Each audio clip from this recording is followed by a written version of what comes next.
Ushbu loyiha Xalq banki tomonidan Buxoro viloyati Vobkent tumani G'arbsho mahallasi tashkil qilingan bo'lib, umumiy maydonimiz 10 gektar tashkil qiladi. Ikkita kontur maydoniga 27, 79 va 30-41 konturdan tashkil qilingan.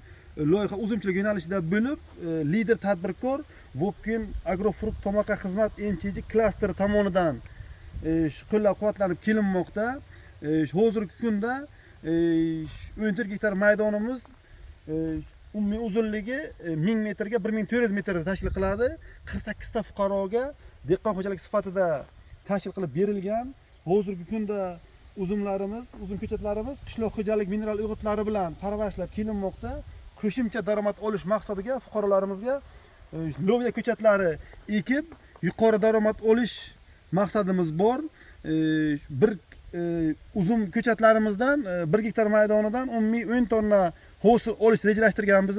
Umumiy 14 gektar maydonimizdan 140 tonna uzum ko'chatlarini nasib uzum hosilini yig'ishtirib olish niyatimiz bor.